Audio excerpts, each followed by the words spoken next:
And finally, a tale of luxury gone awry. A seller in Saudi Arabia is marketing a pair of flip-flops for nearly $1,200, and the internet has lost its mind over the pricing. People in India are claiming that the footwear barely costs $4. Our final report gets you all the details about this high fashion and low logic saga.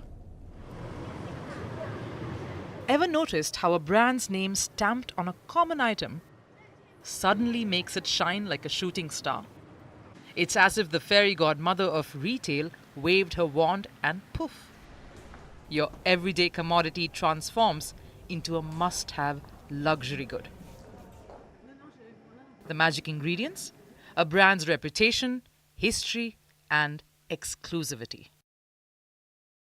In the cutthroat world of luxury, brands are on a relentless quest to outshine each other with products that scream exclusivity. Like Porsche's iconic sports cars, Louis Vuitton's timeless leather goods, and Hermès' legendary Birkin and Kelly bags. These brands have mastered the art of making customers drool over their new offerings, even if it means taking out a second mortgage.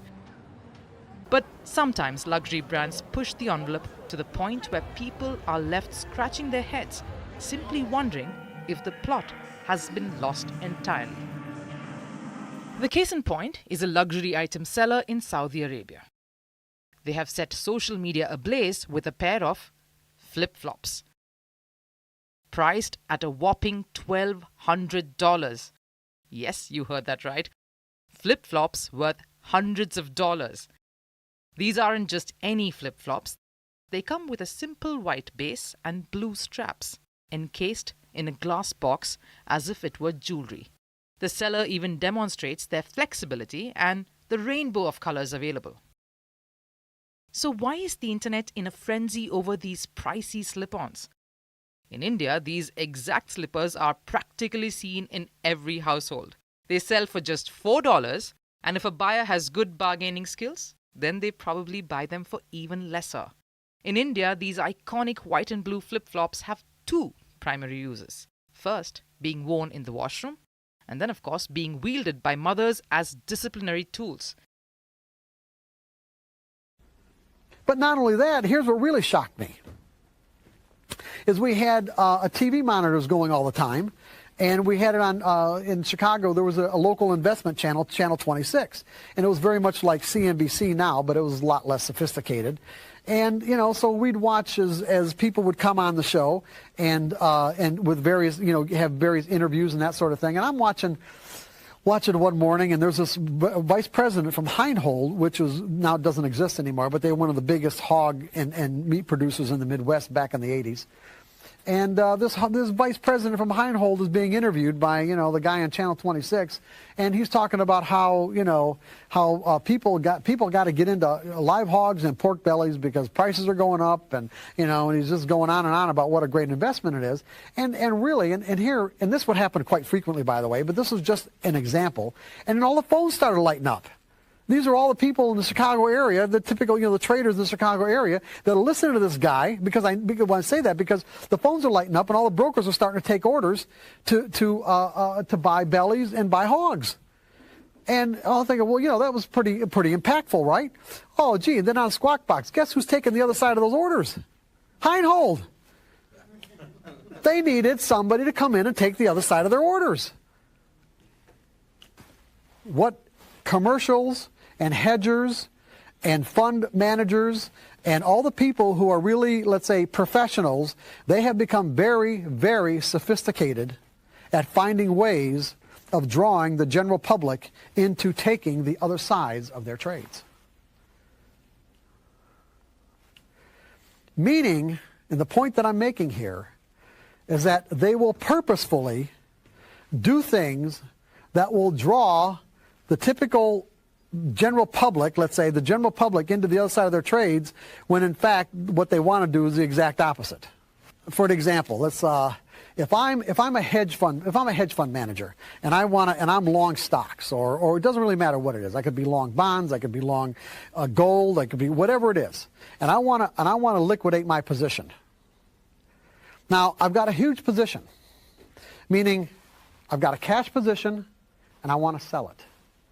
If I go into the market right now and sell my entire position, what do you think is going to happen to the price? Chances are it's going to go down. I am actually going to, because of the volume of my trades, I am actually going to drive the price down, making my average cost lower and lower. I don't want to do that.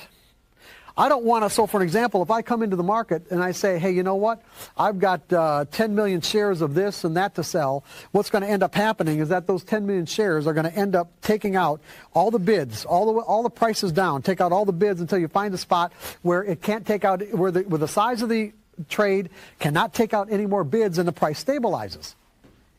If I'm a hedge fund manager and I've got to unload, if I've got to unload a huge position and the market happens to be sitting right here in relative to this chart pattern, how might I maximize my profits? What might I do? Now remember, I've got to sell. I'm going to be a seller. But what might I do to make sure that I get the best price? What? Drive it up and sell. Yeah, drive it up. In other words, I will do the opposite of what I want to do to get a better price. And I will drive it up. But by me driving this price up, it draws other people into the market. That will help, will it not? Because it creates more of an imbalance. Now, that's the real thing. What I want to do is I want to get more buyers into the market. And the reason why I want to get more buyers into the market is so somebody is there to take the other side of my sell orders. Because that's ultimately what I'm doing here. What I'm doing is I want to sell. So what I'm doing is creating a bigger pool of orders to come into the market so I can sell into, so that my sell orders don't drive the price down. If you don't read the newspaper, you're uninformed. If you do read it, you're misinformed. So what do you do? That's a great question. What is the long-term effect of too much information? One of the effects is the need to be first, not even to be true anymore. So what a responsibility you all have. To tell the truth, not just to be first, but to tell the truth. We live in a society now where it's just first. Who cares? Get it out there. We don't care who it hurts. We don't care who we destroy. We don't care if it's true. Just say it, sell it. Anything you practice, you'll get good at, including BS.